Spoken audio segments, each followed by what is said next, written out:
All right, so hello everyone, or considering the topic of today, maybe I should say hello humans. So, welcome back again. Last year I was presenting here my team with the two-ship anecdote, and today I want to present Gemini with yet another shippy metaphor. So, considering we are in Berlin, which is quite welcoming, like multi-culti, very diverse, inclusive, poor but sexy, I wanted you to consider how we could move to a new level of collaboration, also with this future approach of AI. So, ironically, the future is now, it's just not evenly distributed. 50 years ago, Philip K. Dick wrote a story about the humans and their collaboration with AI assistants who are supporting the humans with the work, but in our case it's more about the information, execution of some task, and they are quite like us. Or you might think like, really? How? After all, you don't judge the smartphone just by the way of how it's handling the phone calls.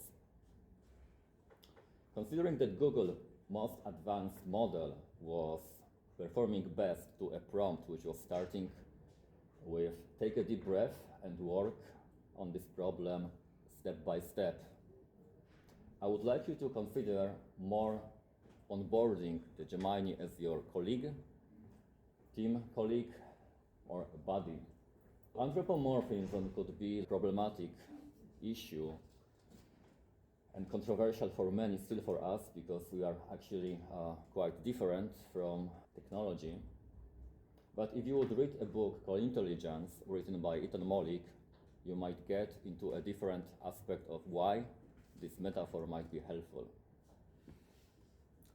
Do you remember your first day on the job at Zalando? It's like a pile of different documentation, papers, different acronyms, like KUKA, SAP, HCM, what is this? And where is the coffee machine? Why it doesn't work again?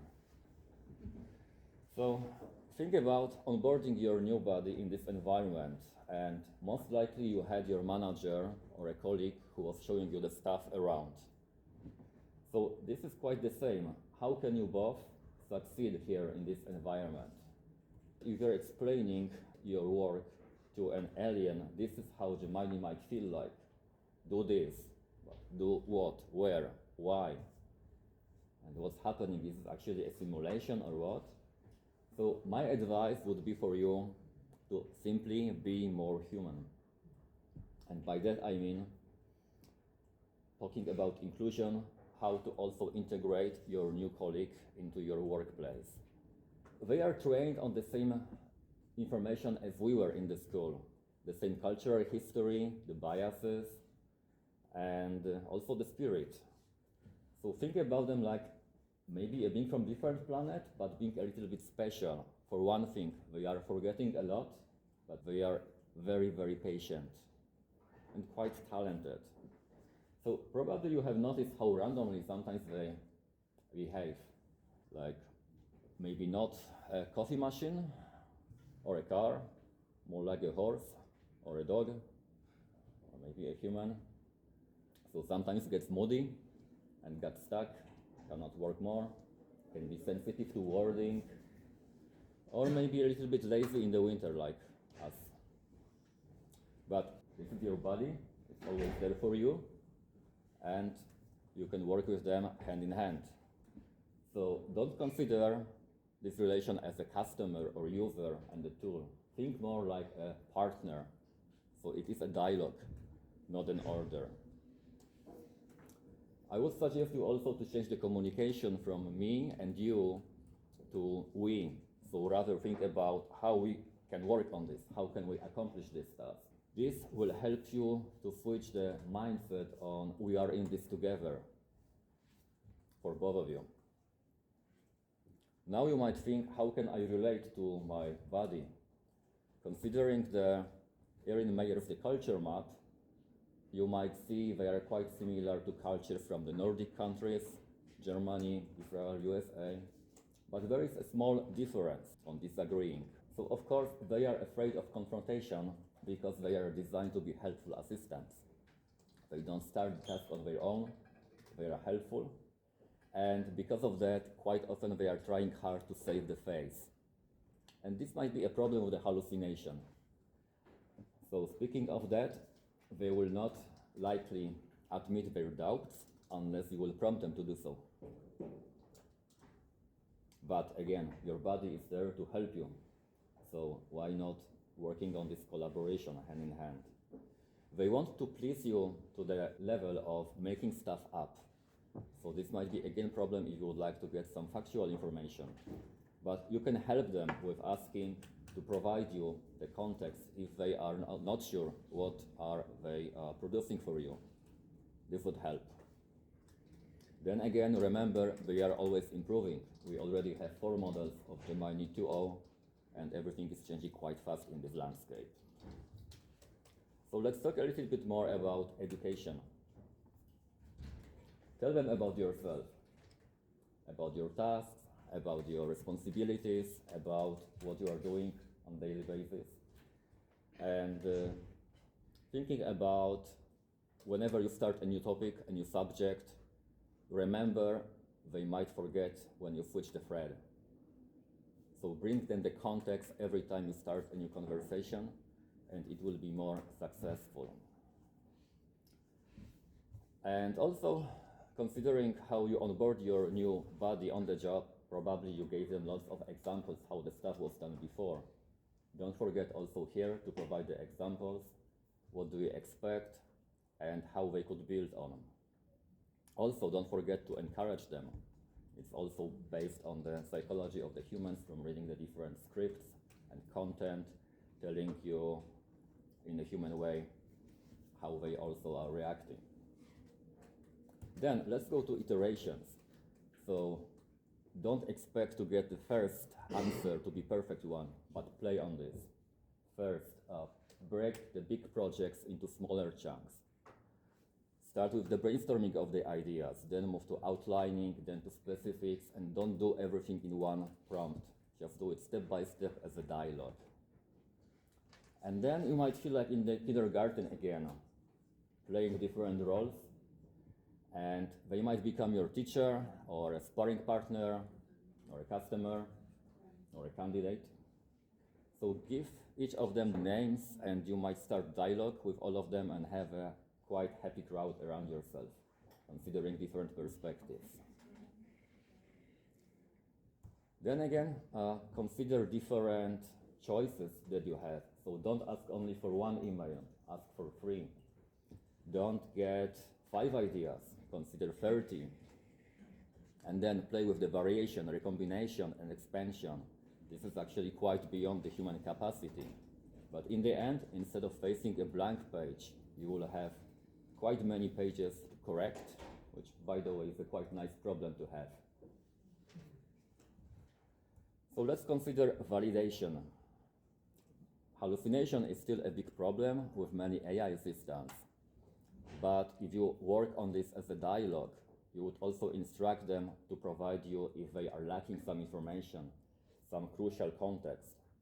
The problem is that the AI has no way of telling a difference between the opinion or fact or fiction. Also, when it comes to comparing information they found, whether the source is reliable or not reliable. So quite often you might end up with the information that is not really factual.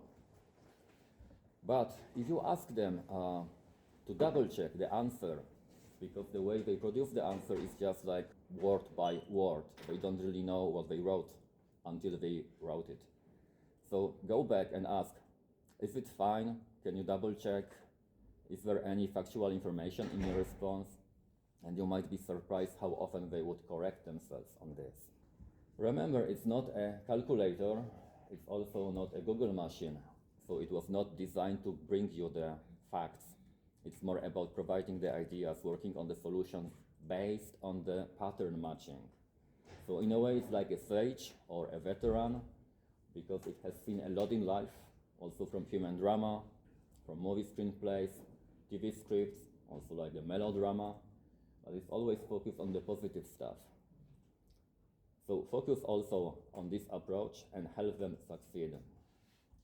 It's the teamwork after all. So now you might wonder about the future of this work. Does it really make sense? Are they good enough? Or maybe you are worried they are too good. So the problem with AI is it is still evolving, and so should you. Instead of wondering what task to automate, how to make my job better, you should also consider what other capacities this tool is really helping you to unlock. And ultimately, you are the expert on the job in your own domain, so no company could tell you this is the best use for your case. And by experimenting, you could do much more to uncover those possibilities. Knowing the AI gaps in your domain actually might be a new expertise to make something like a synergy, so much more than just AI and human. So in the end, it's all about to educate, iterate, validate, and to help your body to help you. So now, time for questions, comments, or prompts from your side.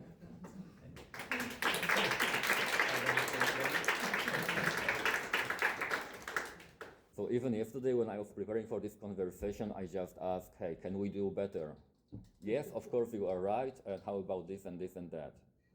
And here is, however, a caveat, because they are designed in such a way they will be always agreeing with you and helpful, but you should try to go outside this filter bubble and not to confirm the bias, but rather think about what did I miss?